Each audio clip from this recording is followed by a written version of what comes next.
Recording in progress. Arqui, ¿nos logra escuchar? Sí, sí.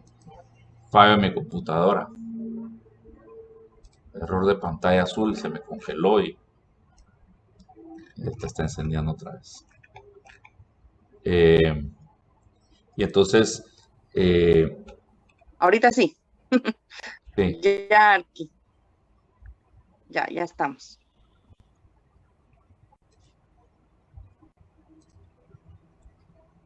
ok. Entonces,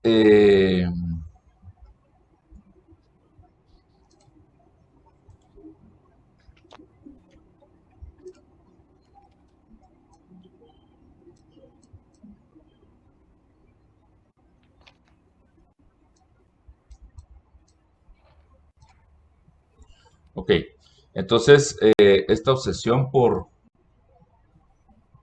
eh,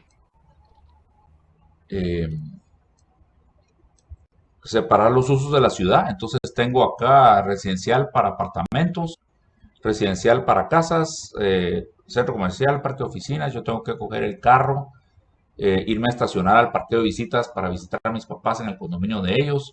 Luego tengo que venir y subirme al paso a desnivel para venir al centro comercial a comprar algo aquí frente a la tienda.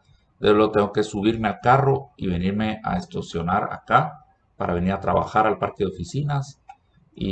Honestamente esta ciudad es espantosa, pues es fea. No podemos decir que es una ciudad bella. Y yo estoy acá en el apartamento y re fácil pudiera venirme a la tienda a pie por términos de distancia, pero como acá hay vallas que cierran el condominio y hay obstáculos de drenajes y cosas así, lo han hecho imposible para mí que eso sea así. Y lo primero que hicimos así de separar usos de suelo fue el centro cívico, en el caso de la ciudad de Guatemala, ¿verdad? Del parque, del Teatro Nacional a Finanzas, ahí a los patios del ferrocarril.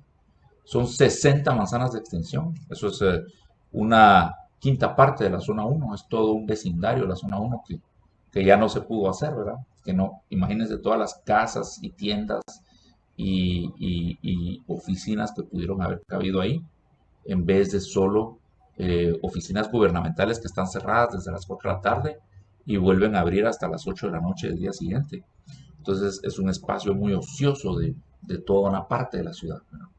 Eh, eh, y la batalla va de Roger Moses, de Robert Moses contra Jane Jacobs, que lo ganó, gracias a Dios, Jane Jacobs, y ella logró evitar que pusieran autopistas atravesando Manhattan y destruyendo la isla de Manhattan. Pues imagínense lo que sería Nueva York si, si, si, si tuviéramos autopistas atravesándolo.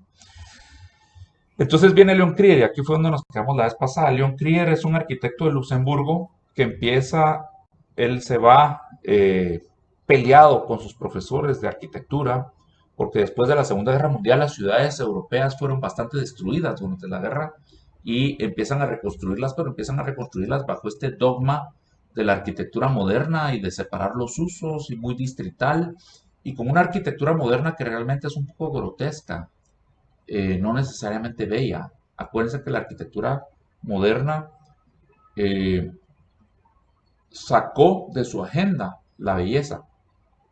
Todas las artes modernas sacaron de su agenda la belleza. Son como artes protestantes, digamos, son como una rebeldía. Acuérdense lo que les conté el primer día, que es el origen de aquellas ciudades gigantescas, ya infinitas, comunistas, digamos, hechas todas ya sin jerarquías, todas prefabricadas. Eh, Esa forma de pensar está toda inspirada en la filosofía hegeliana. La filosofía hegeliana, Hegel fue un filósofo alemán que planteó que la realidad no existe, que la realidad, así como nosotros la percibimos, no es real, es una realidad virtual, y que realmente no estamos acá, que realmente no tenemos pelo, no tenemos ojos, no tenemos brazos, sino que estamos metidos en un sueño, digamos que es del universo, el universo es el que está viviendo y él genera esta realidad virtual y nosotros somos solo células adentro de ese universo y estamos en este proceso de él. Él es el que está creciendo Él es el que se está desarrollando, ¿verdad? Nosotros somos solo partes de sus células, ¿verdad? De sus células de la sangre, o no sé, ¿verdad? Entonces, el individuo o la célula ya no es tan importante, el universo, el todo, el estado es más importante. Y entonces, ese es el origen de todas esas filosofías totalitarias, del el fascismo, el nazismo, el comunismo. En las artes también empieza una rebelión. Ok, si la realidad no es como la han dicho siempre, entonces ¿por qué seguir igual? No, ya, tiremos todo al carajo, ¿verdad? Pintemos estas, voy a tirar la pintura en el lienzo y voy a dejar que el universo se exprese a través de mis manos. Y no importa cómo quedan los chisguetazos en el lienzo, y esa es la pintura moderna, ¿no? O la pintura abstracta o la escultura abstracta. Entonces ya pintar proporcionadamente, pintar compositivamente, ya no es importante. Es como una rebeldía. Es el origen del arte abstracto, ¿verdad? Y de un arte tan, ese arte abstracto que se ha ido degenerando tanto. Ahora ustedes van a museos y de repente encuentran un urinal puesto en la pared, firmado por el artista, ¿verdad? Y eso es arte. O encuentran una lata Campbell que en la etiqueta dice que está llena de popó, eh, y eso es arte, ¿verdad? O encuentran, no sé, un rompeburros de una camioneta torcido y está puesto en el museo y lo venden por, no sé, por $25,000, ¿verdad? Es una pieza de arte. Eh, Cualquiera puede hacer arte porque como que hay una rebelión, o sea, el significado es que yo me estoy peleando. Es como las canciones de Arjona que siempre están diciendo que porque el norte es el sur y son canciones de protesta, digamos, ¿no? Igual el arte es arte de protesta, la arquitectura es arquitectura de protesta, el urbanismo es urbanismo de protesta. Como que nos estamos peleando con la vida, nos estamos peleando con el mundo. Y en eso nos inspiramos para hacer nuestra arquitectura y nuestras ciudades y nuestra arte, ¿verdad? Y entonces, eh, eh, la belleza quedó fuera durante los 12.000 años anteriores y desde que el hombre pintaba pinturas rupestres en las cavernas. Estas son bellas. Si ustedes van a cualquier historia, cualquier arquitectura histórica de cualquier cultura, si ustedes se van a ver, digamos, las piedras aquellas de los gigantes de la isla de Paz en el Pacífico, eh, los tótems esos que son fabulosos, pues, o sea, 6 metros de alto, saben ni cómo los levantaban. Se van a ver las pirámides de Machu Picchu, o las ruinas de Machu Picchu, donde hicieron esa ciudad, en ese lugar tan remoto. Las piedras se juntan y no tienen sisa. Son piedras del tamaño de, no sé, una puerta. Saber cuánto pesa cada piedra. No había maquinaria, no habían grúas, no había energía fósil, ¿verdad?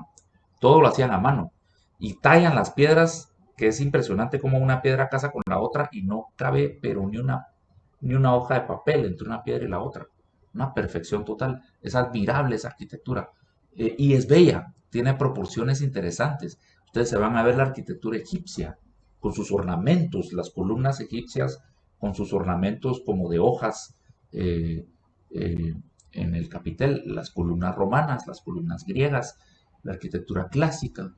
eh, Todo Roma está lleno de adornos, celebramos nuestra arquitectura. Ustedes se van a la antigua y miran las iglesias con filigrana, porque la arquitectura colonial antigüeña está muy inspirada por la arquitectura árabe y las mil y una noches y los velos de las bailarinas. Entonces ustedes miran la fachada de la iglesia del Calvario, ahí al final de la calle del Calvario en la antigua, y ven la fachada y las columnas parecen como cojines árabes puestos uno sobre el otro. Y esas son las columnas de las fachadas eh, eh, de la iglesia. Hay estética. Se perseguía la estética, se perseguía la belleza, no solo ponerle techo al hombre, había que adornarlo, había que decorarlo.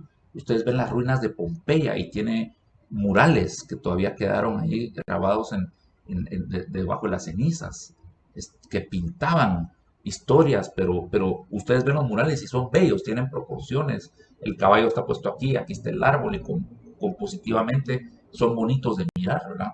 Ustedes miran las ruinas mayas, las el gran jaguar, ¿verdad? En Tikal, y el edificio es bello. El alto de su cresta con los ángulos de la pirámide y el tamaño del templete tiene proporciones, pues. Eh, el hombre siempre persiguió la belleza porque el hombre necesita belleza. Les voy a decir qué cosas son necesarias para el hombre para vivir.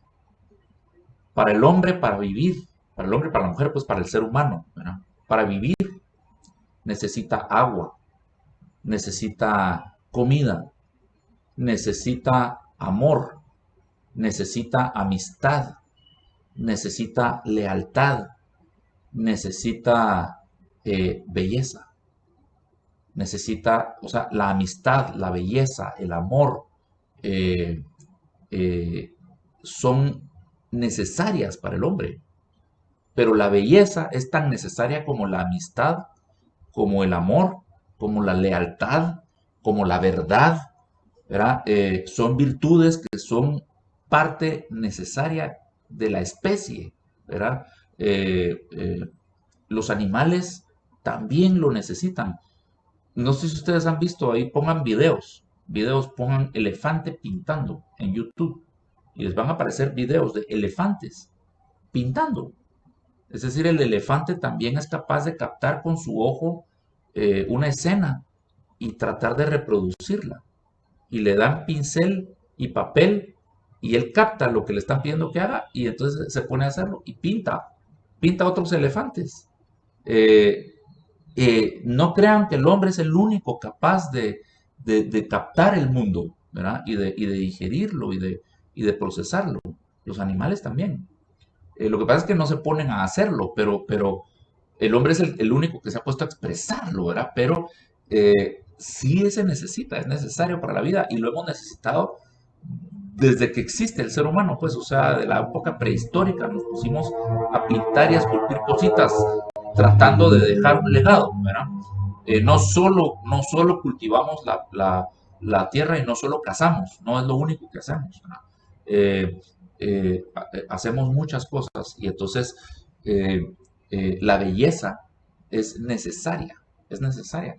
Cuando nos compramos muebles y nos compramos manteles y nos compramos cortinas y nos compramos cuadros para la casa, pues es la belleza lo que estamos buscando. No sé por qué ya no lo hacemos cuando exigimos que nos diseñen nuestras fachadas y exigimos que nos diseñen nuestras plazas y exigimos que nos diseñen nuestras iglesias y exigimos que nos diseñen nuestros palacios. Ya no lo exigimos en el mundo exterior, como que solo lo podemos hacer adentro de nuestras casas, adentro de nuestras cuevas, y entonces nos conformamos con que la cubrecama y el cuarto de la niña esté bonito, ¿verdad? Y la sala esté bonita y esté elegante, pero ya no rendimos, la ciudad afuera es fea, ¿verdad? Y ya no la exigimos bella, ¿verdad? Entonces, eso es lo que este arquitecto empieza a criticar. Miren, para empezar, es ridículo que estemos separando las partes de la ciudad. Es absurdo todo este modernismo con el que están neciando. Entonces yo me peleo con mis arquitectos, mis profesores que me están tratando de enseñar eso en arquitectura. Yo no lo entiendo, ¿verdad? Y yo sí creo que deberíamos de hacer las cosas como se hacían antes. Y entonces se peleó y se fue a Inglaterra a trabajar para un arquitecto muy famoso que se llama Jim Stirling, que era modernista, ¿verdad? Pero él estaba siendo de los primeros arquitectos modernistas que se estaban peleando con la primera generación de los modernistas y estaban diciendo, a mí no me gusta la forma en que ustedes están haciendo modernismo, yo creo que se puede hacer de esta otra forma. Es la primera evolución, digamos, de lo que plantearon los primeros arquitectos modernistas. Este Jim Stirling estaba haciendo una segunda generación de modernismo, estaba buscando otra manera de hacer las cosas y estaba agregándole un poquito de contextualismo, estaba agregando en su modernismo estaba agregando muchos aspectos de la arquitectura tradicional inglesa. Entonces, eso le llamó la atención a Leon Krier y se fue a trabajar con él para ver si con él sí podía aprender algo.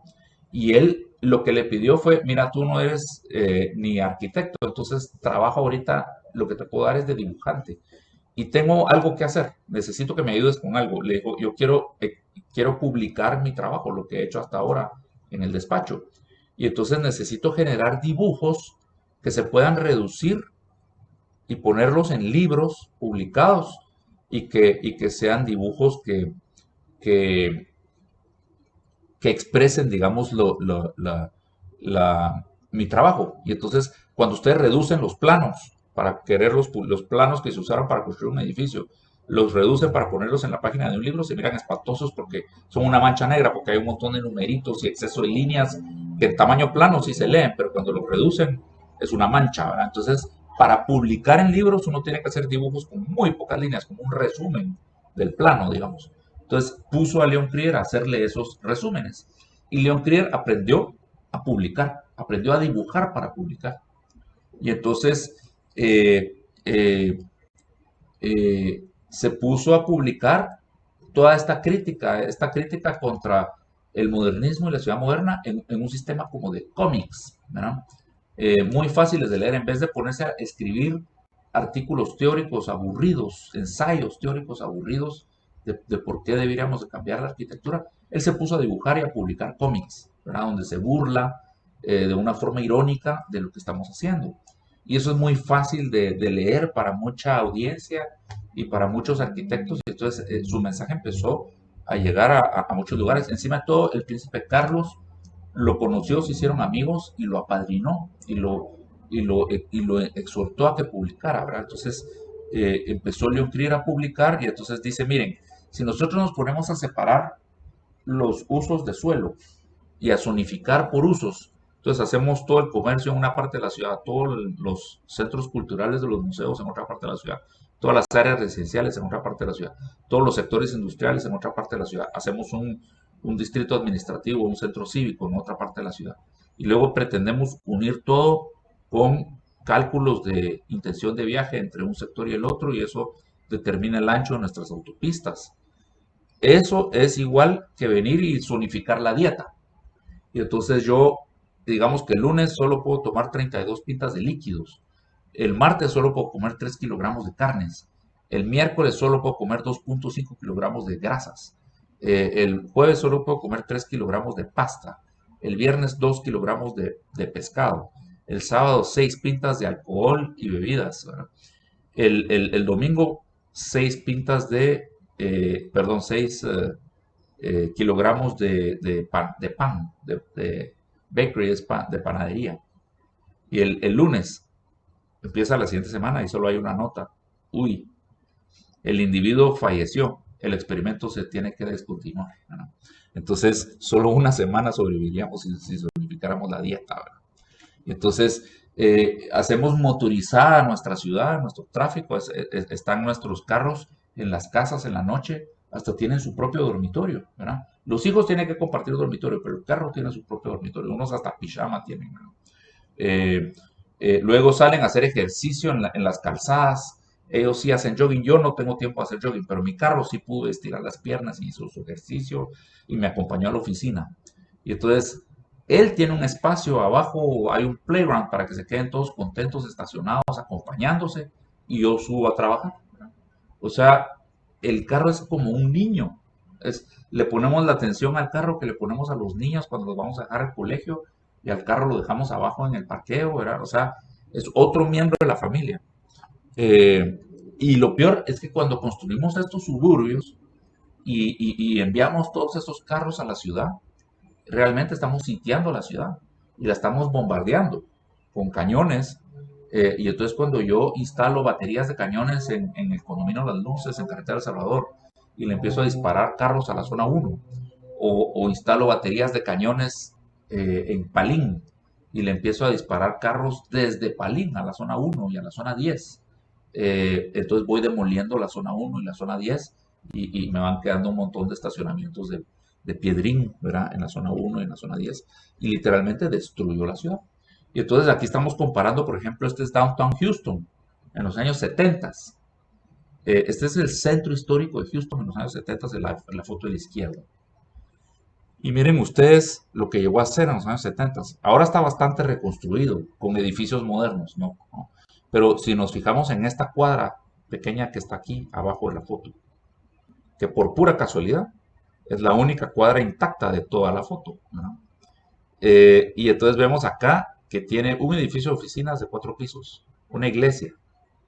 Aquí hay un manor house, esta esquina es un manor house. Un manor house es una mansión que en realidad es un edificio de apartamentos, pero parece mansión. Al lado hay una verdadera mansión y otra, ¿verdad? Entonces, aquí en esta cuadra tenemos una mezcla de productos de bienes raíces perfectos en la misma cuadra. Si repetimos esta cuadra en todas las otras, ustedes se pueden imaginar que el uso de suelo era mixto y que la variedad en productos de bienes raíces, todos mezclados, producía ese mismo estilo de vida de la zona uno y de la antigua, que, que la antigua es las bienes raíces más caras de todo Centroamérica, pues, o sea, venden ya, no sé, $900 la vara y ni siquiera me dejan hacer segundo piso, ¿verdad? Entonces, realmente si se ponen a pensar, la antigua es los bienes raíces más caros que tenemos. ¿Y por qué es tan caro? Porque es buenísimo, porque es bella. Está hecha con materiales sin huella de carbono, piedra, madera y barro. No pasa de moda porque no usa arquitectura moderna. Eh, eh, eh, pero usar la antigua es fabuloso. El estilo de vida que yo tengo en la antigua, que lo puedo hacer todo a pie, es fabuloso. Y eso es porque están repetidas estas cuadras. O sea, Houston tenía ese mismo estilo de vida hasta más o menos los años 40, la Segunda Guerra Mundial. En los años 50 empiezan a desarrollar los suburbios que se ven aquí al fondo de la foto. Empiezan a desarrollar las autopistas que se ven acá y empiezan a desarrollar los rascacielos de aire acondicionado con energía de carbón, de huella de carbono, ¿verdad? De combustibles fósiles. Se mueven los aires acondicionados con energía de combustibles fósiles. Se hace el acero y el aluminio para hacer estos edificios. Con energías fósiles se usan los automóviles para venir de los suburbios a estos garajes de estacionamiento, a estas playas de estacionamiento. Entonces, eh, eh, cuando miran esa foto de la izquierda, ¿no les parece un poco absurdo y triste? No, de verdad vamos para atrás en la arquitectura y en el urbanismo y en las bienes raíces, comparado con las otras disciplinas pues, del hombre.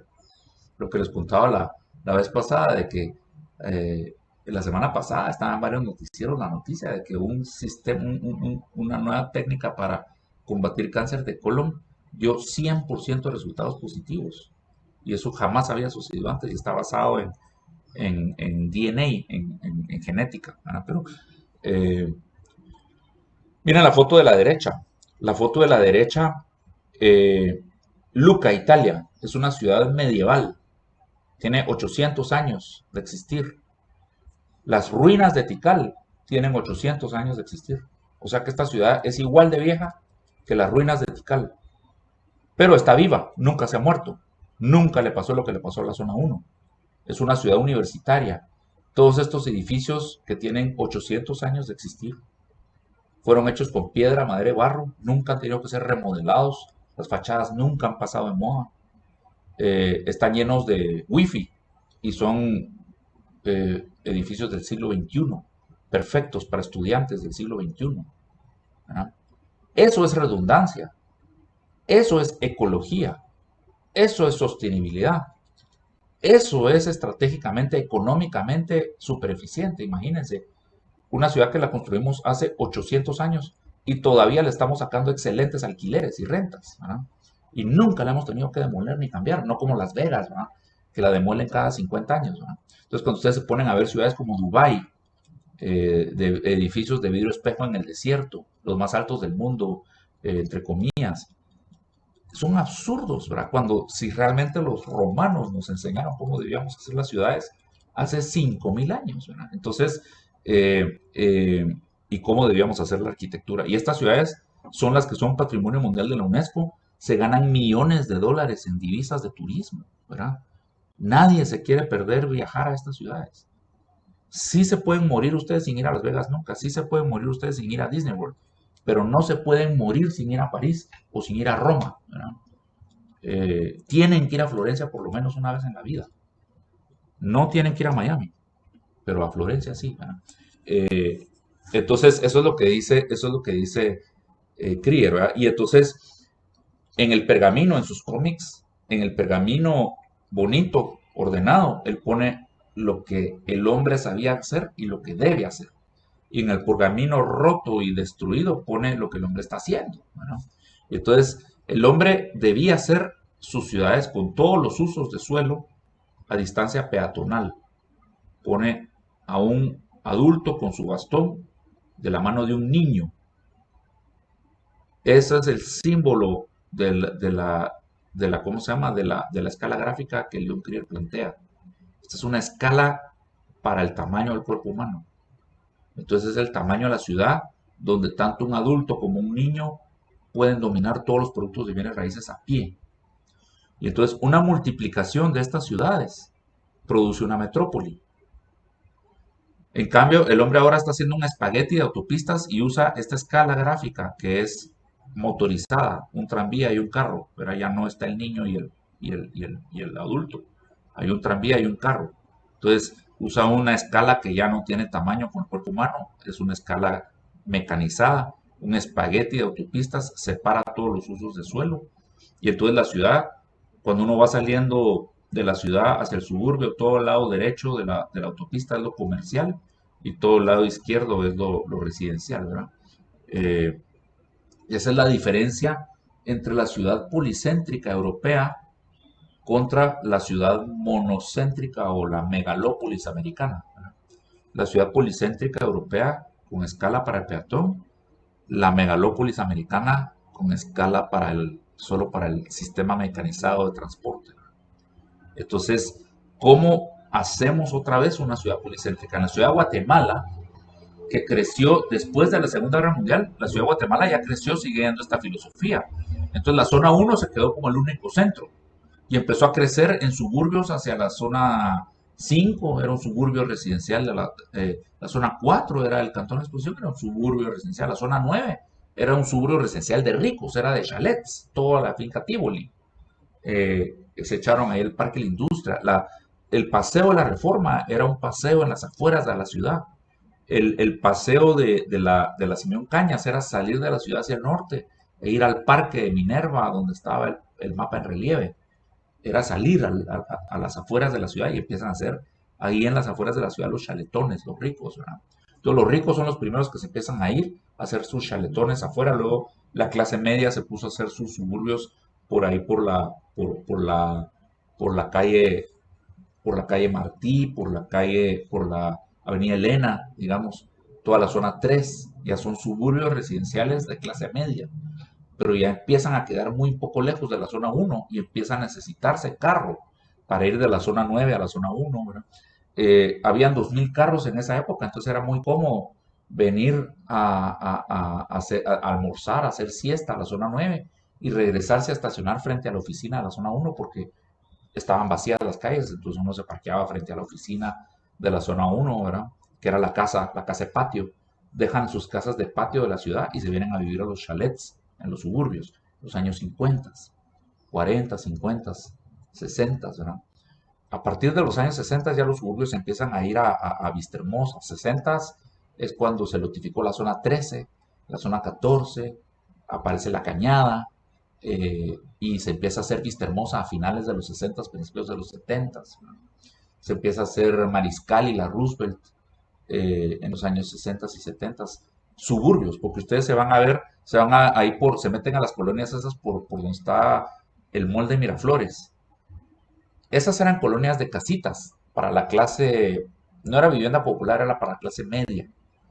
Todos los contadores, las secretarias, se podían comprar sus casitas ahí, pero era un poco como el sueño americano. En Guatemala también había bonanza, la construcción y la tierra era barata porque todavía era plana la tierra, todavía estábamos llenando la parte plana del valle, entonces no había barrancos todavía y era fácil notificar, hacer la Aguilar Batres no fue tan caro, extender la Bolívar y empezar a hacer la Aguilar Batres no fue tan caro, hacer la Liberación no fue caro, el Trébol fue una gran obra municipal de gran novelería, fue el primer paso a desnivel que se hizo en Guatemala, ¿verdad?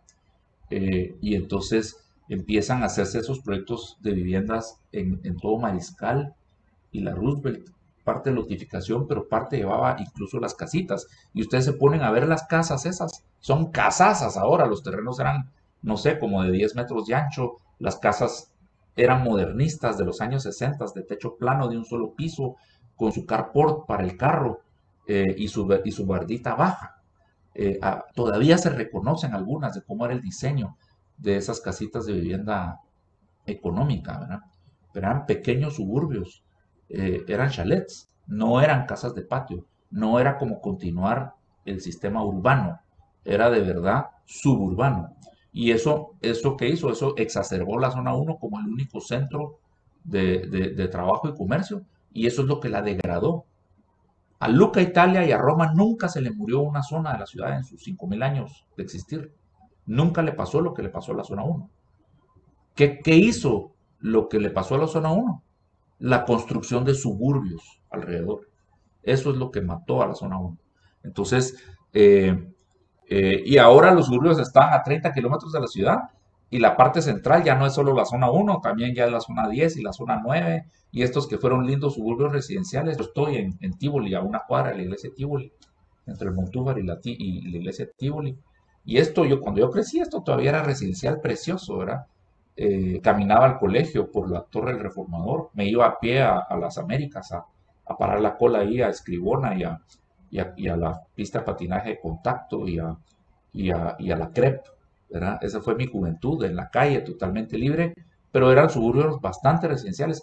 Ahora acá, de noche, es zona roja, ¿verdad? Está lleno de bares, así de, eh, no muy, lo que era la calle Montúfar, ¿verdad? La calle Montúfar era donde estaban todas las tiendas de las doñas, pues, o sea, buenas telas, las tiendas para las cosas de los bebés de mi época, ¿verdad? Todo quedaba en la Montúfar. Y ahora es Barrio Rojo.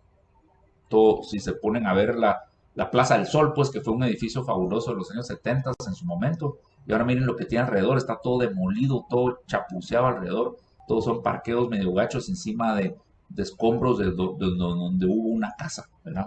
Y entonces, también los suburbios cercanos a la centralidad se han sido ya absorbidos por la onda de esa explosión de la bomba atómica, ¿verdad? Entonces, eh, eso es un problema de crecimiento cuando ya no observamos la forma natural de las cosas de crecer en la naturaleza, ¿verdad? Todo en la naturaleza crece, y estos son dibujos de León, esto no lo hice yo, ¿verdad? Pero eh, así es como él pasaba su mensaje, es dramático él también, y entonces eh, eh, todo en la naturaleza crece hasta obtener un tamaño adulto y deja de crecer y empieza a multiplicarse.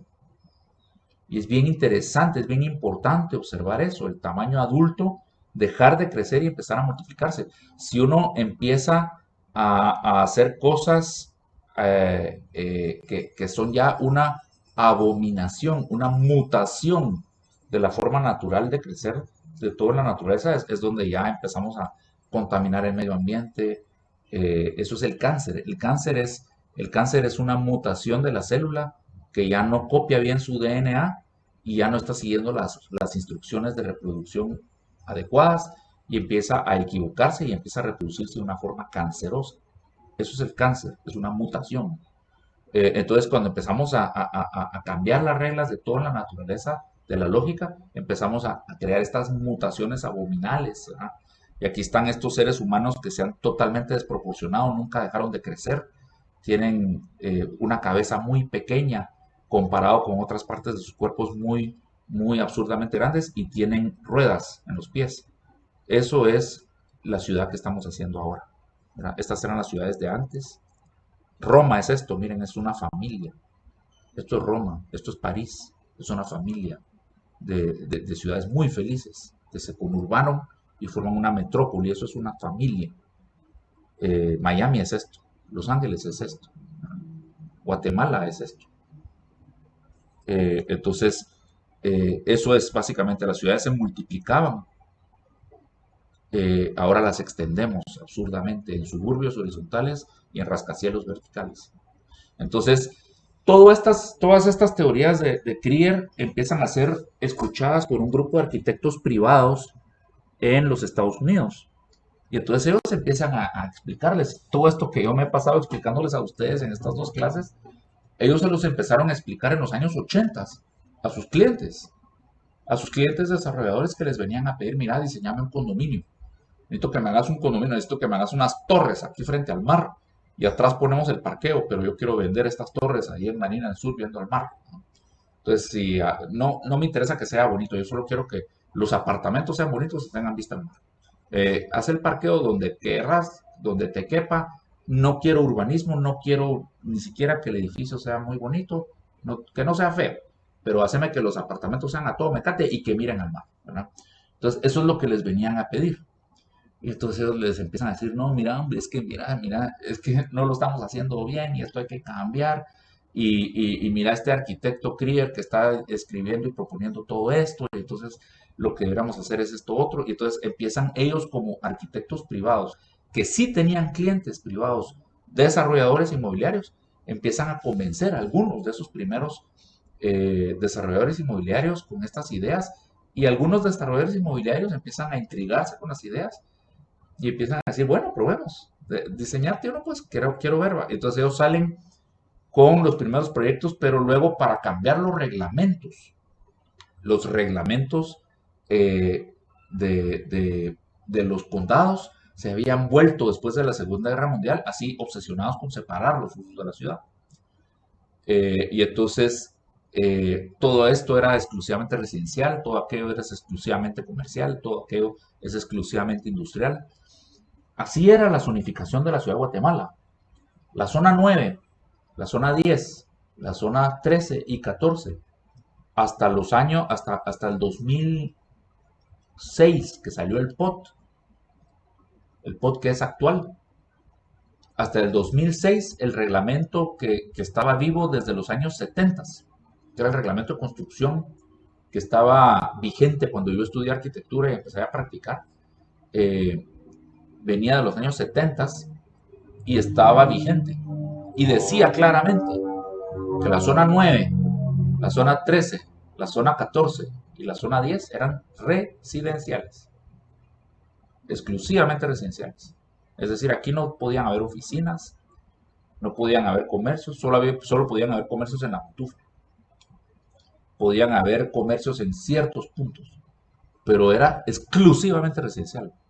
Todo era para chalets, todas las 4 zonas, ¿verdad? Eso no funciona, pero así eran los reglamentos en Estados Unidos. Entonces, los neurbanistas, para poder conseguir licencias de estos proyectos donde empiezan a convencer a sus clientes de hacer otra vez ciudadcitas adecuadas para el tamaño del cuerpo humano y que hay que mezclar los productos de bienes raíces, salen con este concepto del transecto. No salen con él, lo recuperan, pero lo desarrollan en una forma sistemática, entendible. Y es que lo que pasa es que todo en Estados Unidos es bien interesante. Los Estados Unidos a mí me encanta porque son prácticos, no son teóricos. Los europeos son teóricos. Leon Krier empieza a escribir estas teorías, las empieza a escribir de una forma ágil en cómics, pero al final de cuentas son teorías. Los europeos siempre se han pasado planteando teorías de cómo debía ser la arquitectura moderna, cómo debía ser la arquitectura postmoderna, cómo debía ser el deconstructivismo. Entonces son puras teorías. Los gringos se ponen a hacerlas, los gringos las hacen, las aplican las teorías de los europeos. Entonces, y son plug and play, es decir, el urbanismo de ellos es práctico, es así recto, fácil, los terrenos son estándar, las casas son estándar, entonces sus códigos también los hacen estándar, su forma de pensar es estandarizarlo todo para poderlo hacer más fácil y más barato. Entonces todo es plug and play. Entonces estos neurbanistas dicen, ok, volvamos a hacer la ciudad europea, que es así toda complicadita y que no es estándar, que es casi que cada esquina es diferente, ¿verdad? Pero como no la podemos hacer así, hagamos un reglamento que funcione para nuestra filosofía estándar, pero que sí permita mezclar las cosas, ¿verdad? Entonces podemos lograr un intermedio entre esa complejidad de la ciudad europea y lo estandarizado de la ciudad americana. Entonces sale con este concepto del transecto urbano. Y es básicamente cómo nos podemos ir de la parte más urbana de la ciudad a la parte más rural de la ciudad y poner todos los productos de bienes raíces en diferentes capas o tiers, por eso se llaman TES, Tier 1 a Tier 6 y Special Districts, ¿verdad? Entonces, básicamente van de la parte más urbana de la ciudad a las reservas naturales, pero se puede caminar desde la orilla de la reserva natural hasta el downtown. Entonces, ese es el concepto del transecto urbano de escala peatonal. Para poner esto un poco más explicado, hagan de caso que aquí estamos en la diagonal 6, en la parte más urbana, y esta es la diagonal 6. Y empezamos a caminar y nos vamos metiendo hacia Oakland, hasta llegar al barranco de Oakland, que es reserva natural. Y entonces yo tengo un degradé de zonificación de lo que se puede hacer en cada capa, como que es una cebolla que tiene capas. Y entonces me voy del corazón de la cebolla, donde está lo más urbano, y me voy pasando por capas de la cebolla hasta la parte externa de la cebolla. Pero la cebolla tiene un tamaño adulto, tiene un tamaño máximo. Luego empezará la siguiente cebolla, si lo quieren ver así, ¿verdad? Entonces, una metrópoli está hecha de un montón de rodajas de cebolla, ¿verdad? Que entonces tienen su corazón y su parte exterior, y casi que entre una cebolla y otra pudiéramos tener un sistema de reservas naturales y de parques lineales que nos permitieran también comunicarnos, digamos, por las orillas de las ciudades, por la parte rural. Pero la cosa es que se entienda que existe una distribución de productos inmobiliarios y de zonas adecuadas para cada producto inmobiliario, pero a distancia peatonal una de la otra. Entonces, si esto se aplica, entonces podemos tener apartamentos en la diagonal 6 muy altos, rascacielos de apartamentos en la diagonal 6. Y podemos tener chalets cerca del barranco de Oakland, pero podemos caminar del chalet al apartamento y a las oficinas, ¿verdad? No es que en la ciudad de Guatemala solo hay rascacielos y si yo quiero una casa con jardín me tengo que ir al kilómetro 30 de carretera de El Salvador, ¿verdad? Yo puedo comprar casas en la ciudad, por todas partes de la ciudad. Puedo comprar apartamentos por todas las partes de la ciudad. Y puedo comprar oficinas en cualquier parte de la ciudad. Y si se fijan, esta forma de zonificar ya no zonifica por usos. Todo es uso mixto. Si yo quiero tener mi oficina en el chalet cerca del barranco de Oakland, puede ser un despacho de abogados. Es un chalet, pero funciona de oficina, no importa. Pero si yo quiero vivir en el penthouse del rascacielos, es un rascacielos y es urbano, pero es residencial, tampoco importa, ¿verdad? Y si hay comercio abajo de mi edificio donde yo vivo en el rascacielos, perfecto, solo bajo el elevador y compro algo, ¿verdad? Es decir, si esto es uso mixto, es mejor. Entonces yo ya no separo los usos. Yo lo que hago es zonificar por intensidad de construcción. En la parte más urbana de la ciudad, yo permito construir más metros cuadrados en el centro de la cebolla y permito hacer las banquetas sin verde, ¿verdad? Es decir, los árboles se siembran más separados. O sea, todo cambia de formato, no solo la construcción, también el urbanismo, fíjense, en este transecto. Entonces, acá los árboles están más separados y hay que sembrarlos con aquellos planters de hierro para que la gente se pueda parar y no se paren sobre la tierra en la que está sembrado el árbol, sino que se puedan parar casi que pegados al tronco del árbol. Entonces es un árbol muy urbano que bota poca basura para hacer fácil la limpieza de las ciudades. Entonces hay especies adecuadas para sembrar en las ciudades. Y las banquetas son todas asfaltadas porque son muy comerciales y hay mucho tráfico peatonal. Y si me voy metiendo hacia adentro de Oakland, pues resulta que las banquetas ya empiezan a tener una subtira verde y entonces se pueden sembrar más árboles más seguido. Las casas ya son de un tamaño intermedio, siguen estando pegadas, son townhouses, ¿verdad? No están separadas, las cuadras son rectas porque los lotes tienen que ser estándar porque las casas son row houses, le llaman esto a los gringos. Luego me sigo metiendo y entonces las casas empiezan a cambiar de altura y empiezan a ser un poquito más anchos los terrenos, la parte intermedia. La calle es un poco más angosta, ¿verdad? Las banquetas son con más verde. La calle más angosta porque hay menos tráfico. Luego voy llegando a donde ya las casas están separadas y los terrenos son más grandes. Eventualmente ya ni hay banquetas y incluso las calles empiezan a volver curvas y ya no son rectas y las casas están rotadas, ya no están alineadas con la calle, los terrenos ya son deformes, le hace hasta granjitas pueden haber. Y luego finalmente llego a donde es reserva natural, ya ni calles puedo hacer ahí, eso ya no se puede tocar, ¿verdad? Y entonces yo puedo caminar de la reserva natural del Barranco de Oakland a la diagonal 6, la parte más intensa. Puedo caminar de las orillas de Vistahermosa 1 o de las orillas de Vistahermosa 2 al bulevar de Vistahermosa, ¿verdad? Y entonces hay escala peatonal y yo puedo distribuir todos los productos de bienes raíces si uso esta forma de zonificar por capas de cebolla y por intensidad de construcción, aunque se mezclen usos, ¿verdad? De hecho, mientras más mezclados sean los usos, mejor. Entonces, estas son las ciudades del futuro que plantea Leon Krier. No son esas ciudades de los metabolistas, esas ciudades de ciencia ficción que ustedes veían en el Discovery Channel, ¿verdad? De unos rascacielos de no sé cuántos kilómetros de altura en Tokio, ¿verdad? Y eso no son las ciudades del futuro. Las ciudades del futuro deben ser estas. Se deben parecer mucho más a las ciudades del pasado que lo que han estado planteándose en el último siglo, ¿verdad? Y entonces son ciudades del tamaño de la antigua, del tamaño de una cebolla adulta, y en ellas hay unos bulevares urbanos que comunican los corazones de las cebollas, léase la Avenida Reforma, eh, eh, los Campos Elíseos de París. Son de muy alta capacidad vial, pero no tienen forma de autopistas, tienen forma de bulevar urbano. Son muy elegantes, no tienen pasarelas, no tienen pasos a desnivel, tienen rotondas, tienen pasos de cebra, tienen semáforos, son de formato muy urbano, muy elegante para estar adentro de la ciudad.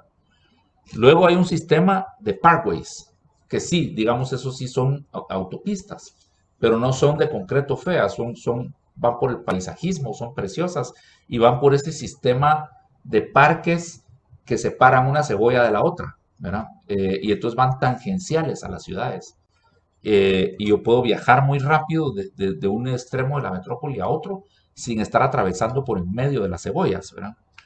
Y esa es la diferencia, digamos, entre los Campos Elíseos, que es el formato urbano, y el George Washington Parkway. El George Washington Parkway es un pedazo de autopista que sale de Washington DC y va hacia Gettysburg, al lado del Potomac, acá en esta foto. Y es un tramo de autopista que es monumento nacional de los Estados Unidos, aunque no me lo crean. Eh, Ustedes van acá tiene áreas para picnic que son así de madera, con troncos de madera. Las bardas de las defensas de las curvas no son así de metal, de rieles de metal como las tenemos en nuestras carreteras, sino que son de troncos de madera y montículos de piedra. Que si un carro se desvía y se va a estrellar contra una de esas bardas, el tronco se cae y se desmorona el montículo de piedra y eso absorbe la energía y detiene al auto. Y luego pues se vuelve a reparar el tronco de madera y el montículo de piedra, pero no son esos rieles de curva de carretera que vemos nosotros, ¿no? Esas defensas un poco toscas.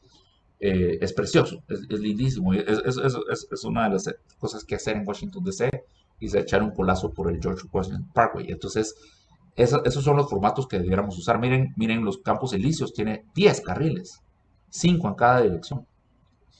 Tiene semáforos a media cuadra para que el peatón atraviese en paso de cebra a media cuadra, no necesariamente en las esquinas, porque esto es un semáforo exclusivo para el peatón, no para las calles alternas, ¿verdad? Entonces, estos semáforos están sincronizados y entonces uno tiene una velocidad de manejo de 25 kilómetros por hora en los Campos Elíseos. Y los Campos Elíseos maneja más de 125,000 vehículos diarios. Es una de las calzadas más transitadas de toda Europa. La Roosevelt maneja 125,000 vehículos diarios. Es una de las calzadas, es la calzada más transitada de todo Centroamérica. Y es de las calzadas más transitadas en toda Latinoamérica. La Roosevelt tiene paralelos en Sao Paulo, Brasil, en el México DF, en las grandes ciudades hay otras calzadas como la Roosevelt. La Roosevelt maneja 125,000 vehículos diarios. Pues los Campos Elíseos también. Y la Avenida Reforma maneja 75,000 vehículos diarios. Maneja lo mismo que la Sexta y la Séptima Avenida. Pero la Sexta Avenida está hecha a una velocidad muy rápida. La forma en que están puestos los semáforos, si ustedes agarran la Sexta Avenida a 70 kilómetros por hora, agarran en verde todos los semáforos. Pero si van más despacio, ya no los cachan todos en verde. Entonces la Sexta Avenida como que le pide a uno que uno acelere, ¿verdad? En cambio la Séptima Avenida están sincronizados a otra velocidad y la Reforma no están sincronizados porque como es de doble vía no se pueden sincronizar para que todos estén en verde para un sentido y para el otro, ¿verdad? Entonces en la Reforma no podemos atravesarnos la ciudad tan rápido como en la Sexta Avenida. Entonces, ¿qué pasa? La Sexta Avenida está funcionando como autopista cuando no debe serlo. Y miren la séptima avenida va de 4 carriles todo el tiempo, desde la Plazuela España, lleva 4 carriles y el Transmetro. Y cuando llega al edificio del Triángulo, se vuelve de 6 carriles. Y luego es un tramo nada más, porque cuando llega al puente de la penitenciaría antes del IX, se vuelve otra vez de 4 carriles porque tiene que pasar debajo del puente. Entonces, no es que pasen más carros, simplemente se agrandó la arteria y pasan más rápido, aceleran. Y por eso es que hay que poner una pasarela frente a Cibol, allá en la zona 4, ¿verdad? Que ya no está Cibol, ya lo demolieron, ahora en un edificio. Pero, ¿me entienden? Hay muchos formatos equivocados que estamos usando en la ciudad. Eh, la Roosevelt es un formato de autopista que ya debiera cambiar a un formato de la Reforma, digamos. Es un formato de autopista porque siempre fue una autopista. Era afuera de la ciudad, pero la ciudad ya le creció a los lados. Entonces ya debiera de cambiar de formato y se debiera de empezar a volver como la Reforma. Eso es exactamente lo que se planteó en Cayalá, ¿verdad? Cayalá es otra cebolla, o sea, ya no hagan suburbios de garita, hagan mejor otra cebolla. Son 3 cebollas en realidad, ahí les voy a explicar más el plan de Cayala, pero son 3 cebollas, son 3 ciudades completas, con su corazón y sus propios chalets, ¿verdad? Y tenía ya las autopistas metidas, que eran el Boulevard Austriaco y el Boulevard Landívar, pero tenían formato de autopista. Entonces, la idea es irlo cambiando a un formato de reforma. Entonces, por eso es que ven que se le van agregando carriles auxiliares en ciertos lados y el concepto es bajarle la velocidad de manejo, ya no hagamos más pasos a desnivel. Con rotondas funciona, ¿verdad? Entonces costó mucho convencer a la MONI, pero gracias a Dios se han logrado hacer unas rotondas ahí. Esa rotonda del Semaco demuestra que no se necesitaba el paso a desnivel debajo de la rotonda principal de Cayalá, ¿verdad? Que se pudo haber resuelto con un rediseño de la rotonda misma, porque la misma cantidad de carros que pasan por la rotonda del Semaco pasan por la rotonda donde sí hay paso a desnivel, ¿verdad? Entonces, está la rotonda del Austriaco y ahora la rotonda de Lirios, ¿verdad? Entonces sí se puede hacer con rotondas en lugar de pasos a desnivel. En fin, ese es un poco por donde va la cosa, ¿verdad? Entonces, usar los formatos adecuados y usar el transecto urbano para hacer nuestras ciudades de tamaño adulto y que la cebolla alcance un tamaño adulto y deje de crecer. Esto es importante también. Lo que ustedes ven arriba es lo que se llama la red pública, es todos los edificios de uso público. Eh, lo que ven en medio es la red económica o la red privada, son todas las casas. La parte de la ciudad que es privada, digamos, el tejido de la ciudad que es privado. Y lo que ven abajo es una verdadera ciudad. Arqui, yo creo que lo estamos perdiendo un ratito. Ahorita sí me escuchan. No logramos escucharle. Sí, solo sería tal vez si quita su cámara, tal vez eso ayuda a Vamos a probar. que se le escuche mejor.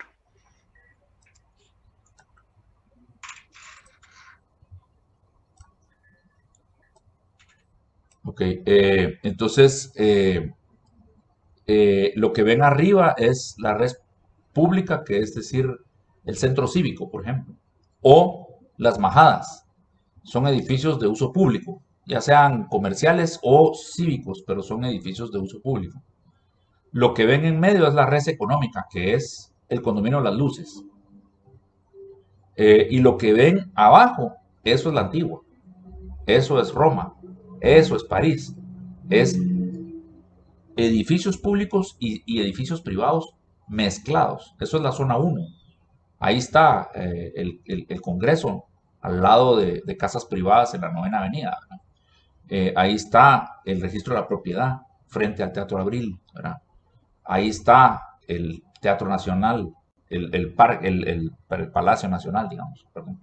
El Paraninfo Universitario en la 2ª Avenida, ¿verdad? Pero con casas alrededor. Eso era la zona 1. En Cayalá, como tenemos que crear eso de forma artificial, entonces ahí ven ustedes la iglesia de Cayalá, en vez de la Salta Delfina de la cervecería, ¿verdad? Está la cervecería y todo el zapote es de la cervecería, toda la finca del zapote, pero En vez de tener un plan maestro como el de Cayalá, tienen uno de condominios de garita y se han repartido entre las familias las megaparcelas. Y entonces lo único que tienen bonito es la iglesia Santa Delfina, que sí es un monumento que ellos quisieron hacer y regalarle a la ciudad. Es una linda iglesia, pero está solita, ¿verdad? En Cayalá, la iglesia de Santa María de la Familia está metida con las casas y la arquitectura el producto privado, digamos. Y está también el Athenaeum, que es el Salón Azaria, que es, eh, es ese que parece como templo griego, que tiene la pirámide de gradas. Ese es como decir el Club Guatemala de la zona uno, es el salón social, ¿verdad? De toda la ciudad. Es precisamente como un club social, digamos, o un centro de convenciones, lo que ustedes quieran hacer, pero eso es lo que trata de hacerse en un proyecto neourbanista, es reproducir esa ciudad europea, ¿verdad? Y sus símbolos cívicos, que son muy importantes, aunque sea ahora en manos del sector privado, porque es el sector privado el que está haciendo la ciudad. Pero eso no quiere decir que el sector privado no sepa hacer ciudades. Entonces, un poco el neurbanismo es volverle a enseñar al sector privado cómo hacer ciudades, porque el sector privado se puso a hacer las ciudades en los años 60 y esto es a nivel mundial, es decir, ya Vista Hermosa, la zona 13, la zona 14, todo Mariscal y la Roosevelt no lo hizo la MUNI, lo hizo el sector privado. Pero el sector privado empezó a hacer la ciudad y nunca estudió cómo se debían hacer las ciudades, nunca aprendió, nunca fue al colegio para aprender a hacer ciudades, solo se puso a hacerlas. Y entonces las hemos estado haciendo muy, muy mal. Desde que está en manos del sector privado, ya nunca se volvió a hacer una Plazuela España, ya nunca se volvió a hacer una calle Montúfar, ya nunca se volvió a hacer una avenida Reforma.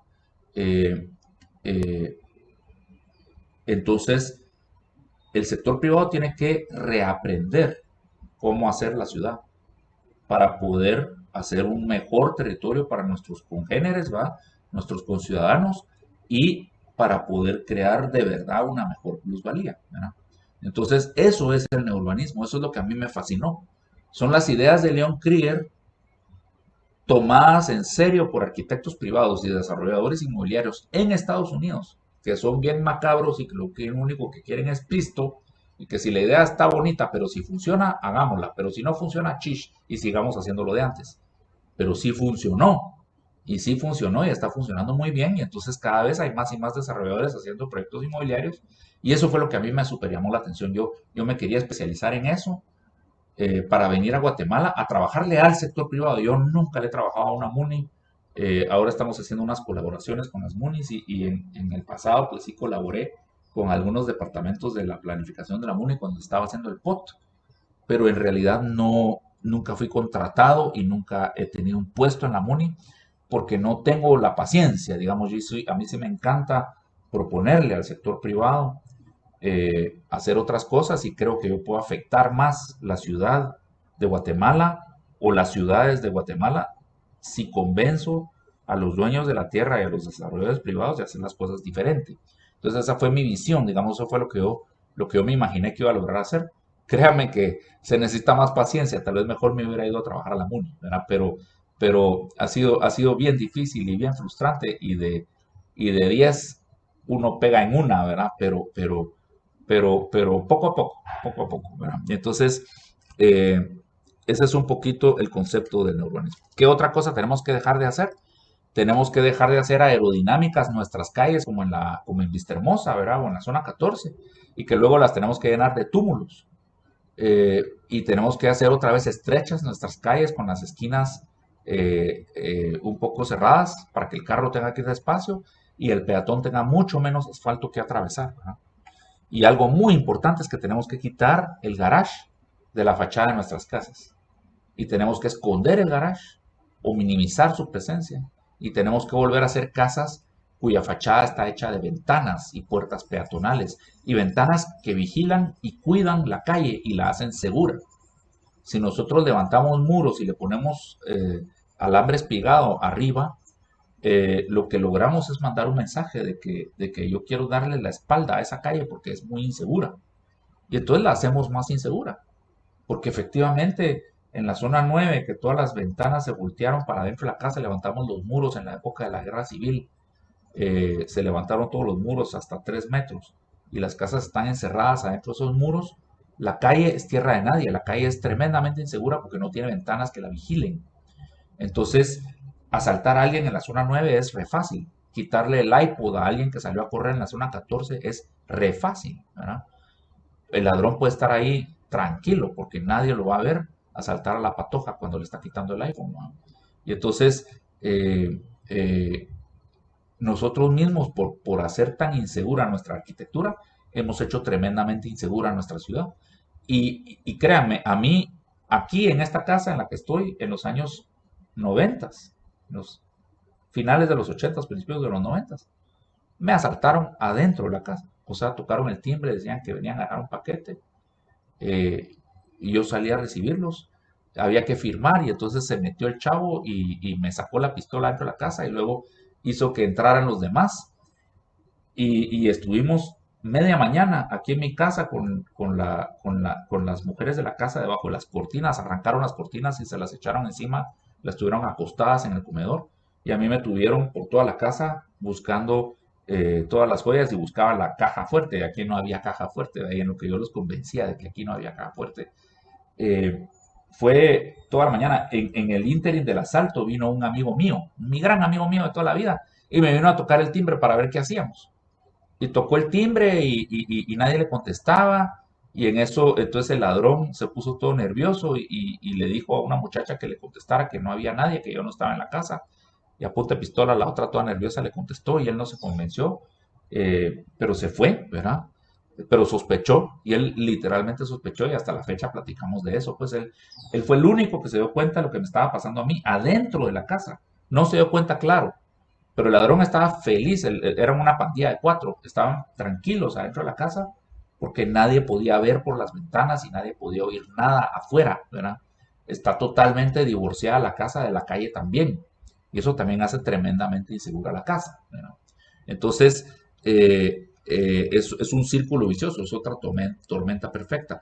En 4 grados norte, lo que se hizo fue que se conectó la arquitectura con el espacio público otra vez y eso fue suficiente para reactivar una zona que era un agujero negro en la ciudad, ¿verdad? Y ustedes van a 4 grados norte y ustedes se pueden imaginar que están en 4 grados norte y están sentados en las banquitas de la calle peatonal platicando y agarran tema y en eso son las 3 de la mañana y ya todo está cerrado y pues ustedes están tranquilos ahí y de repente dicen, bueno, vámonos y entonces ¿dónde parqueamos el carro? Y empiezan a caminar 2 cuadras para ir a encontrar dónde parquearon el carro y esas 2 cuadras sí dan miedo, pues, ¿verdad? Porque solo el pedazo donde la arquitectura está conectada con el espacio público no da miedo, pero en cuanto yo empiezo a caminar en esos muros de las galeras y de las partes que están cerradas hacia la calle, ahí sí siento peligro. Entonces, y ese es, yo viví 16 años en 4 grados norte y es en la única otra parte de la ciudad donde me asaltaron. En una esquina en 4 grados norte de las oscuras, me trataron de asaltar. Pero le di un manotazo a uno de los chavos de la moto y se fueron muy nerviosos, se fueron, ¿verdad? Pero es el único otro lugar donde he tenido un incidente, ¿verdad? En esas esquinas oscuras.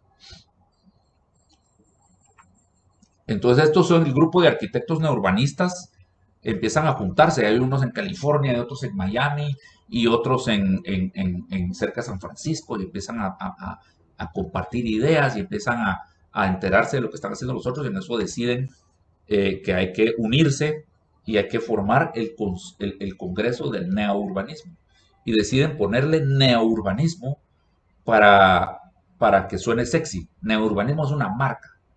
En realidad estamos haciendo urbanismo otra vez del pasado, pero la idea es que suene interesante. Entonces, neourbanismo es una marca.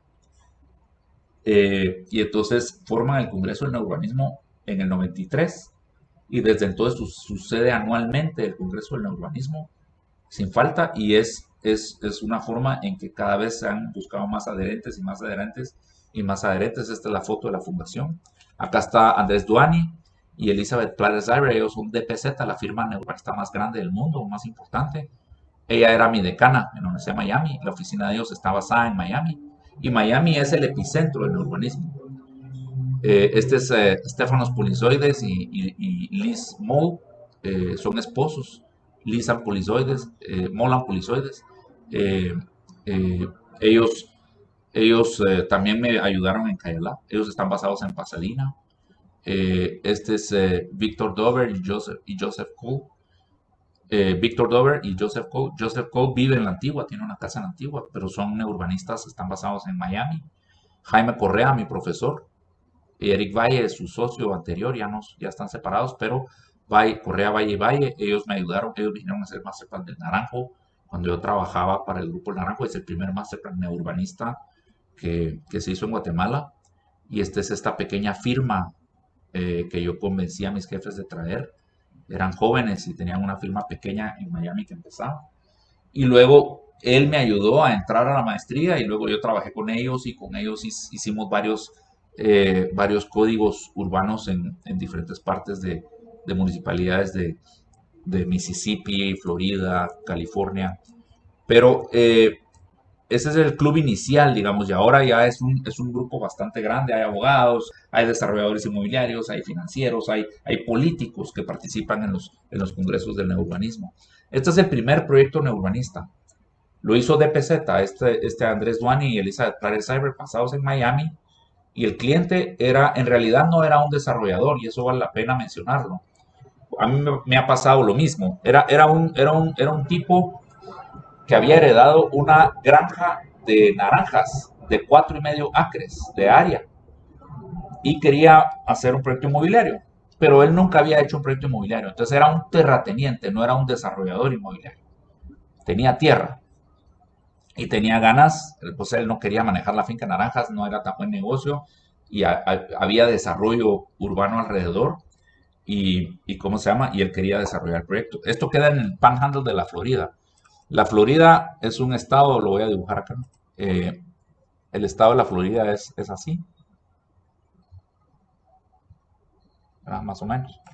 Y entonces tiene el apodo, esta parte de la Florida, tiene el apodo de ser el panhandle, el agarrador del sartén, ¿verdad?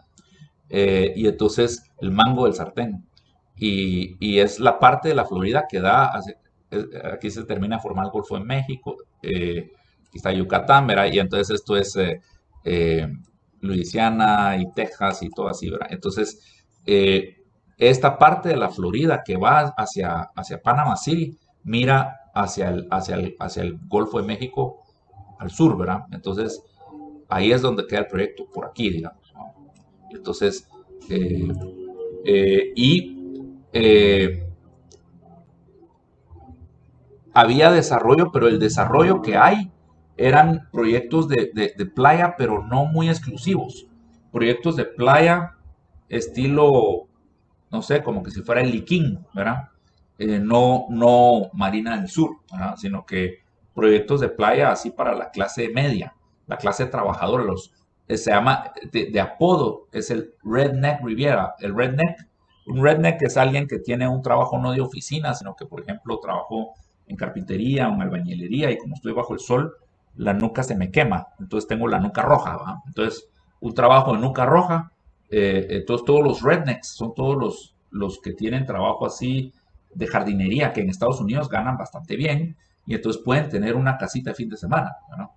Y entonces, esto se llama el Redneck Riviera, o sea, la ribera de los rednecks, y son todos proyectos como para clase media. Entonces, el estudio de mercado le decía, ok, el terreno era este, pónganse, era este. Y tiene esta autopista que le pasaba por en medio, y entonces separa el terreno entre una franja que sí da a la playa y otra franja que está atrás de la autopista. Entonces, el estudio de mercado le decía que hiciera unas torres de apartamentos acá, sí, altas, ¿verdad? Unas torres acá, y que hiciera atrás el parqueo, todo esto parqueo, y que pusiera pues las canchas de tenis aquí al fondo, ¿verdad? Y entonces, eso era lo que el estudio de mercado le decía, y eso fue lo que él le fue a hablar a estos. Miren, esto es lo que el estudio de mercado me dice, y que los apartamentos sean así como las torres de Panajachel, no muy caras, ¿va? Apartamentos para la clase media, cabal como las torres de Panajachel. Hagan de caso que eso es lo que el estudio de mercado le decía que hiciera, ¿verdad? Y entonces vinieron a estos y le dijeron, ok, pero mira estas ideas de Leon Krier y que no sé qué, y que por qué no hacemos un pueblito. Y acostamos tus torres de apartamentos y las ponemos horizontales y hacemos una lotificación y hacemos que las calles sean perpendiculares al agua, porque entonces logramos meter toda la plusvalía del agua hasta el fondo de la propiedad. Y hacemos estos muellecitos con unos como, ¿qué les dijera? Como unos miradores que tienen como pérgola al final del muellecito. El muellecito sirve para atravesarse la duna y para poder llegar a la arena, ¿verdad? Y entonces ya bajan las gradas a la mera arena blanca, ¿verdad? Entonces son los accesos a la playa. Y hacemos que le pedimos a ciertos arquitectos famosos que diseñen cada uno de ellos, ¿verdad? Y entonces, si yo me compro la casa de aquí al fondo y salgo de mi casa y volteo a ver, alcanzo a ver el agua, alcanzo a ver el mar. Entonces meto la plusvalía del mar hasta el fondo del proyecto. A diferencia de Marina del Sur, cuando ustedes miran el diseño de Marina del Sur, ustedes entran a Marina del Sur y es un loop así, ¿verdad? Con el canal aquí en medio y el mar está acá. Y entonces muy pocas casas monopolizan todo el frente al agua. Y todas las demás casas dan al canal, ¿verdad? Entonces, y es muy difícil accesar a la playa, solo se puede hacer por la casa club, ¿verdad? En cambio aquí todos pueden llegar fácil a la playa y la playa se comporta como una playa donde la disfrutan todos, ¿verdad? Entonces la plusvalía se lleva adentro. Entonces es bien interesante ese diseño y hagámosle un downtowncito, hagámosle un parquecito central y empecemos a hacer aquí edificios que puedan ser hotelitos y que tengan comercio abajo y todo. Y entonces empezaron a vender los terrenos y era una lotificación, no era un proyecto de casas, era una lotificación. Y entonces hay un código que se tiene que usar la arquitectura de la Florida, la arquitectura de bungalow que ustedes miran en los callos de la Florida, es la arquitectura, digamos, autóctona de la Florida. Y entonces aquí había que usar eso, no se podía usar arquitectura moderna. Entonces hay un listado de materiales permitidos, hay un listado de colores permitidos y, y son bonitos, son unos códigos que en vez de decir que esto está prohibido, esto otro está prohibido, esto otro está prohibido, no queremos que esto nunca suceda, en vez de listar todo lo que uno no quiere que suceda, el código lo que dice es lo que uno quiere que suceda, lo que está permitido. Es como un libro de instrucciones de cómo diseñar. Entonces todo lo que está en el código está permitido y todo lo que no está en el código está prohibido. Bueno, entonces es mucho más fácil hacer un código, se llaman códigos prescriptivos, o sea, que dicen lo que uno quiere, en vez de códigos restrictivos que tratan de restringir todo lo que uno no quiere. Entonces, son bien chileros, literalmente son como libros de instrucciones, cuando ustedes los abren, tienen muchísimos dibujos, no tienen mucho texto. Ajá. Y en base a eso está hecho el POT de Guatemala. Cuando ustedes miran el POT de Guatemala, no tienen que leerlo, solo van leyendo las tablas y van viendo los dibujitos, los esquemas, les dicen más o menos cómo se interpreta el POT, ¿verdad? El POT es un código prescriptivo que dice lo que está permitido hacer en un G0, en un G1, en un G2, ¿verdad? Todo lo que no está en el POT está prohibido. Entonces, ese es un poco el concepto. Se empiezan a vender los terrenos y miren, esta parte de acá arriba de la foto es la fase 1 y ven que las casitas son pequeñas porque efectivamente lo estaban comprando los rednecks, ¿verdad?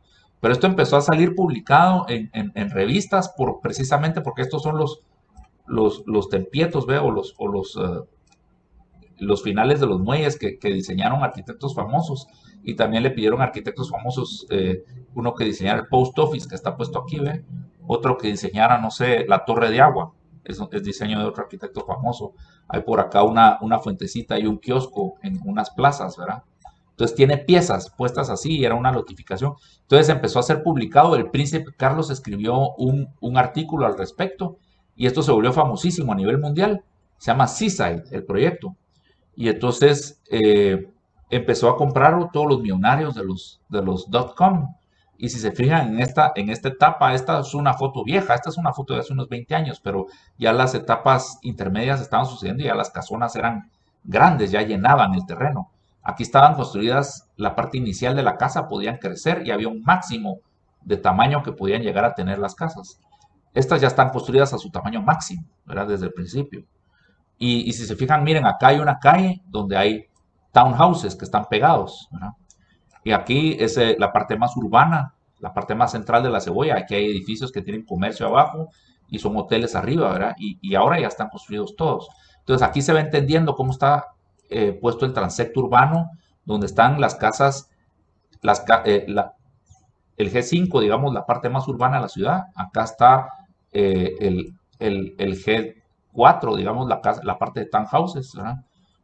Acá está el G3, ¿verdad? La parte de side yard houses. Estas son casas que tienen el jardín a un lado y la casa se puede pegar a un lado de la, del terreno. Todo esto es, digamos, por decirles G3, ¿verdad? Luego viene el G1, que es donde se hacen los chalets, las casas más separadas, las casas más grandes, ¿verdad? Y finalmente, pues está el G0, que es donde ya no puedo hacer nada, ¿verdad? Entonces, ahí va un poquito el concepto de cómo se entiende, cómo en Seaside aplicaron el transecto urbano y se pueden tener todos los productos de bienes raíces en un proyectito pequeño. Entonces, uno quiere una casita townhouse que está pegada a ambos lados. Esta es la calle donde están los townhouse. Quiere una casita mediana de sideyards, se pueden comprar en estas manzanas. Quiere una casona grande con jardinote y que no tenga pegados vecinos, están acá atrás, ¿verdad? En las afueras de la ciudad. Y así es el concepto. Y obviamente también estas parcelas son carísimas. Estas también tenían mansiones, ¿verdad? Y todo esto ya está construido. Muchas ya incluso van en segunda fase, ya se han vendido mansiones que se han demolido y se están construyendo manor houses, hoteles, boutique, cosas así. Pero el proyecto se empezó a hacer a mediados de los 80, en el 84 fue diseñado. Se empezó a vender, digamos, en el 86. Hoy por hoy es un lugar icónico en los Estados Unidos. Está lleno de multimillonarios en medio del Redneck Riviera, ¿no? Entonces, eso es un fenómeno que también me gusta mencionar. En bienes raíces, si ustedes hacen un ticket barato donde viven los ricos, eso es un proyecto exitosísimo. Por ejemplo, Corporación Victoria. Corporación Victoria, su trademark es que siempre ha hecho los apartamentos más baratos de la zona 14, ¿verdad? Desde que empezaron a hacer apartamentos en los años 90, cuando hicieron el primer Santorini, ese Santorini que queda atrás. No se escuchó hasta donde dijo Corporación Victoria. Ok, Corporación Victoria es una firma que su huella es que siempre han hecho los edificios más baratos de la zona 14 y siempre les han ido súper bien. Desde que hicieron el Santorini, que está atrás de Europlaza, yo me acuerdo, los apartamentos costaban $59,000 y estaba el gran anuncio cerca del obelisco, ¿verdad? Apartamentos de 2 dormitorios por $59,000. Entonces, cualquiera tenía $59,000 y se podía comprar un apartamento en la zona 14. Y vendieron el edificio rapidísimo. Y después hicieron el Santorini 2, que está allá atrás de la torre en las Américas. Y después hicieron otros más grandes y más grandes. Y ese ha sido siempre su éxito, ¿verdad? Hacer un ticket barato donde viven los ricos, ¿verdad? Eso es ir a favor de la corriente. Eso es nadar a favor de la corriente. Es fácil vender un proyecto para gente que no tiene tanto dinero en una zona donde hay gente de mucho dinero, ¿verdad? Porque es una zona aspiracional. Entonces es bien fácil atraer a alguien de menos dinero a vivir donde hay más dinero.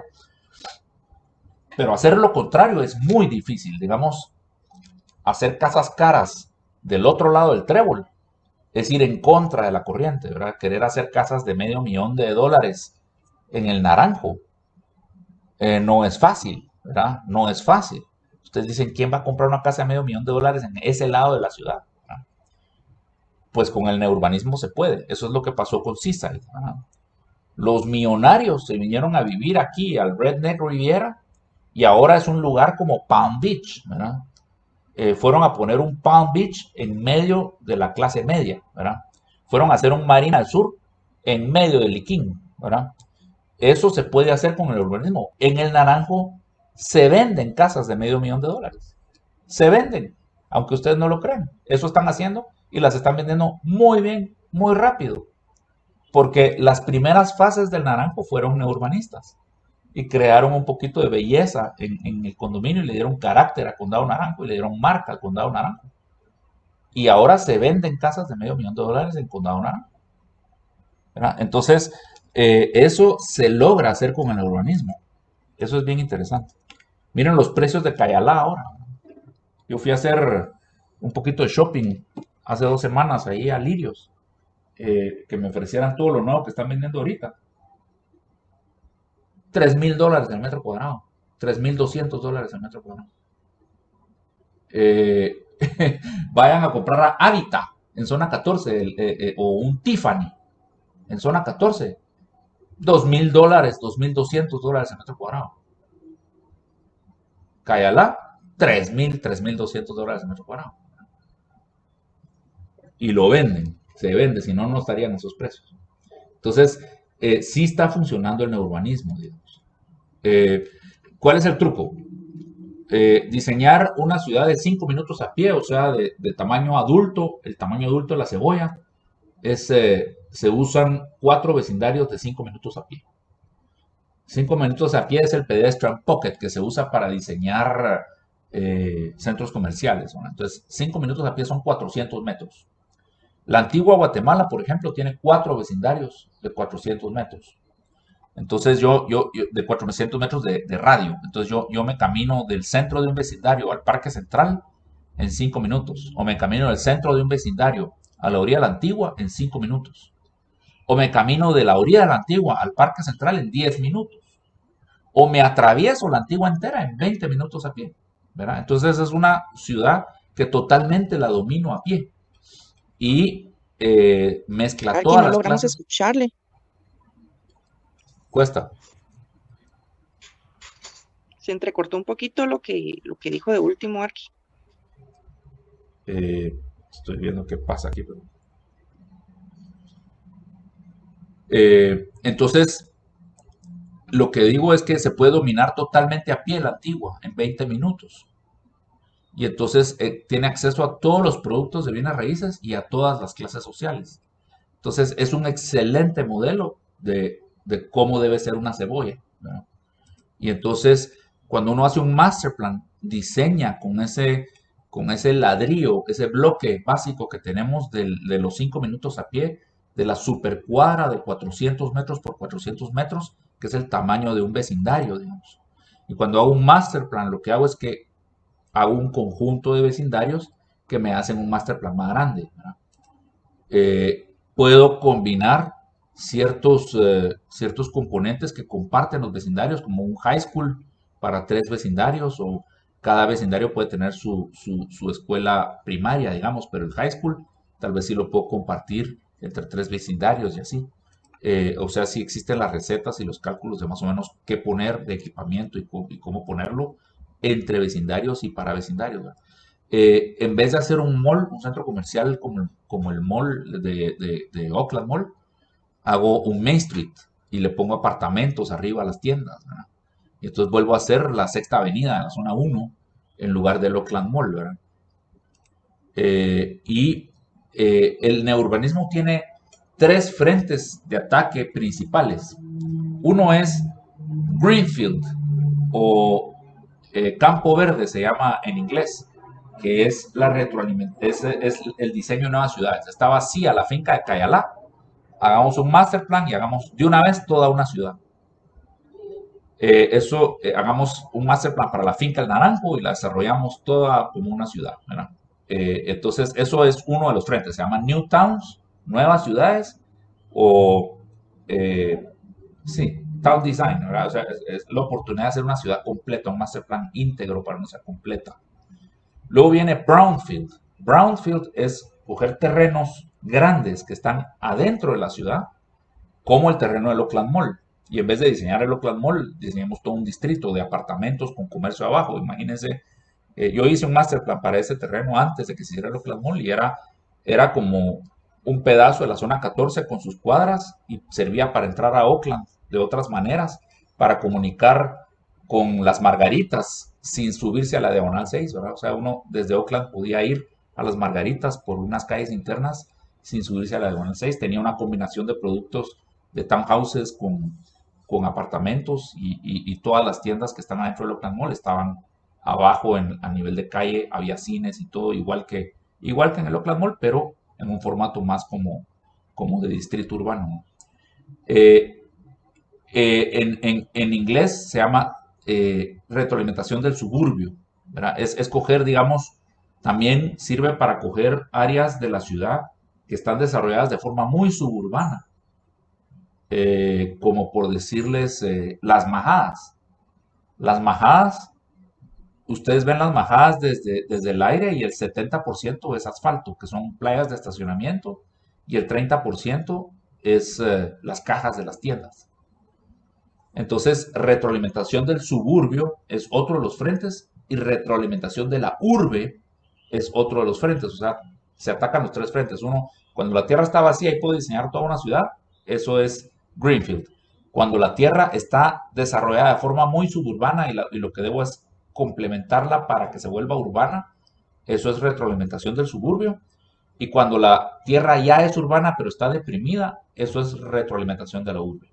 Entonces, retroalimentación del suburbio es coger un centro comercial y volverlo un downtown combinándole productos inmobiliarios en lo que eran las playas de estacionamiento, meto townhouses, meto apartamentos, y entonces cojamos las majadas y lo volvemos un downtown, ¿verdad?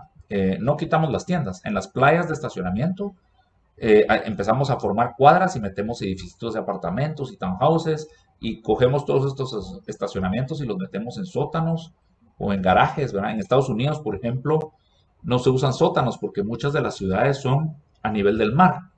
Entonces es muy difícil hacer sótanos porque está el nivel freático muy cerca. Entonces se usan garajes. Entonces, por ejemplo, en este dibujo ustedes miran, este es un garaje de estacionamiento de varios pisos.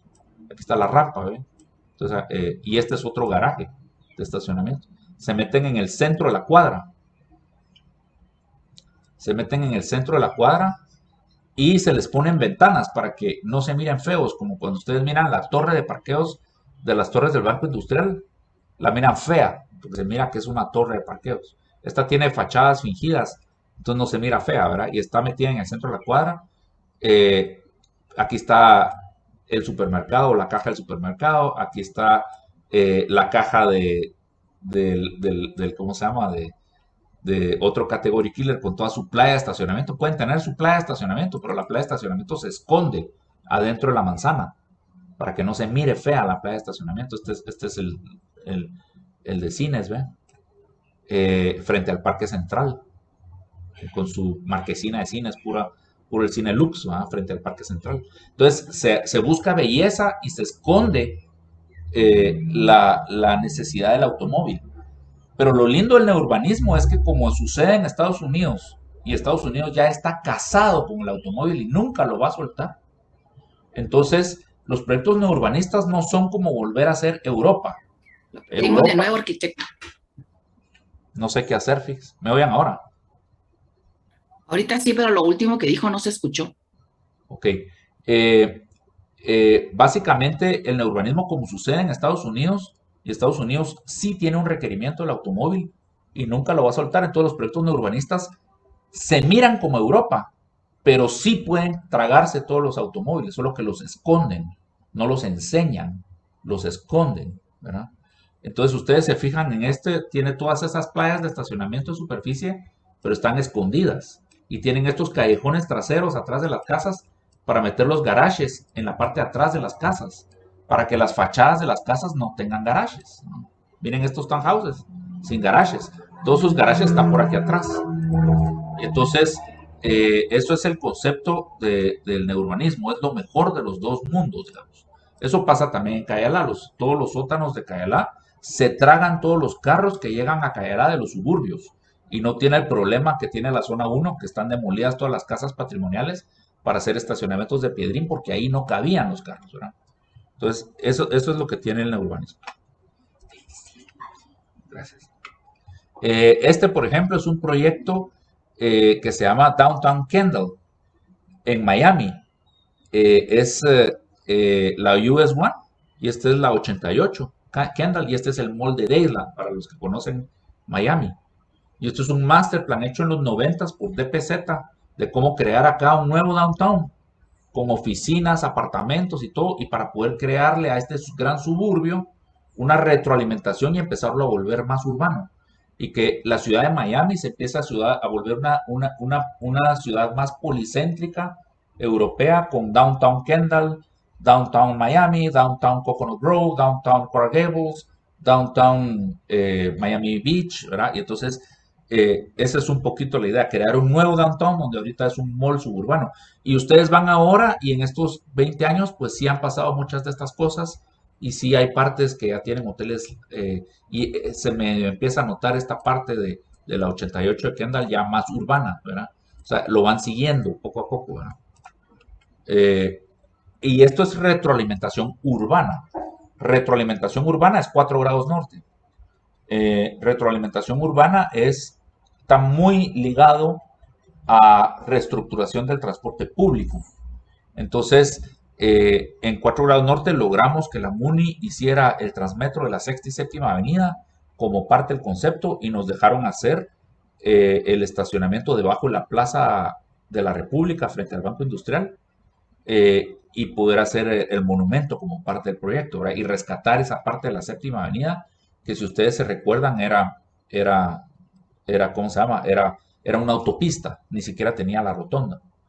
Entonces, un poquito conceptos de cómo se comporta el urbanismo en el tiempo. Y entonces, el urbanismo el urbanismo se hace cada siglo, se hace cada década, se hace cada año, se hace cada día o se hace cada hora.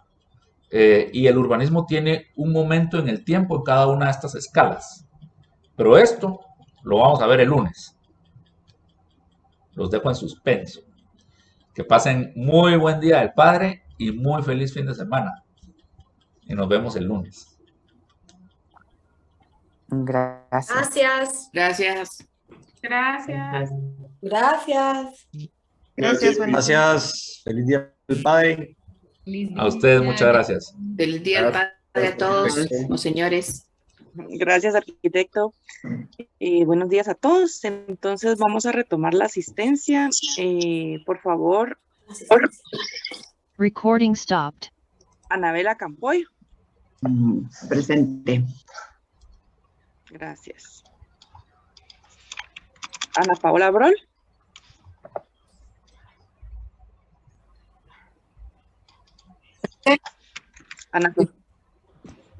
Ana Paola, ¿me habló? Presente. Gracias. Ana Sofía Batres. Presente. Gracias. Cintia Roldán. Presente. Gracias. Daniel Rodas. Presente. Gracias. Eduardo Castañeda. Presente. Gracias. Ela Sofía Lemus. Presente. Gracias. Erika María Ángel. Presente. Gracias. Estela Nael Cintora. Presente. Gracias. Evelyn Xiomara de León. Presente. Gracias. Jenny Méndez.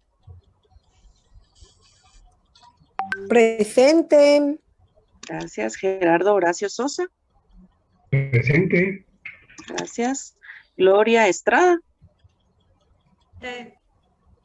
Gracias. Irene Ramírez. Presente. Gracias. Joanny Estrada. Presente. Gracias. Jorge Perucina. Presente. Gracias. Julio Manuel García. Presente. Gracias. Carla Gisela González. Gracias. Carla Young. Presente. Gracias. Lucrecia de León. Presente. Gracias. Luis López Bautista. Presente. Gracias. Marco Tulio Lara. Presente. Gracias. María del Rocío Cleves. Presente. Gracias. María José Torreviarte. Presente. Gracias. María Juliani Hernández. Presente. Gracias. María Mercedes Chacón.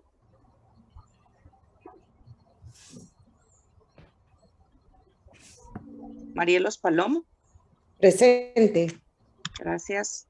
Mario Samperio.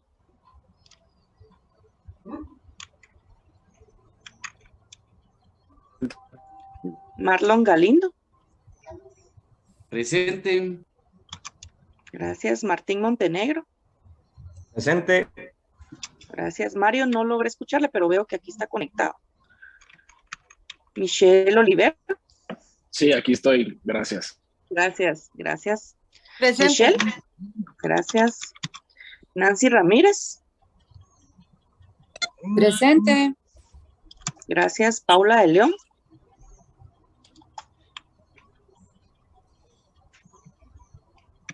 Paulina Matzer.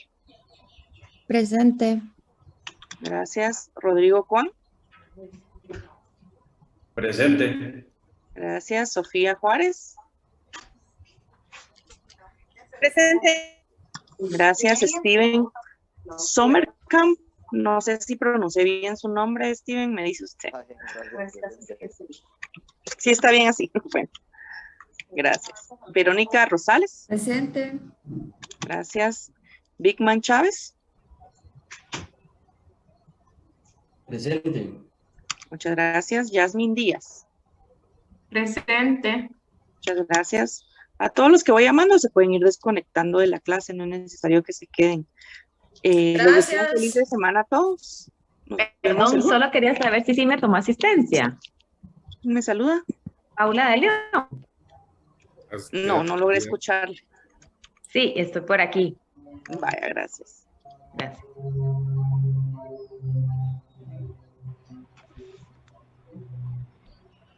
Feliz día a todos.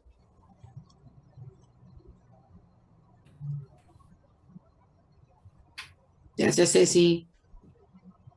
Adiós. Ahí había una consulta que hay que preguntarle al arquitecto. En el chat está. Perdón.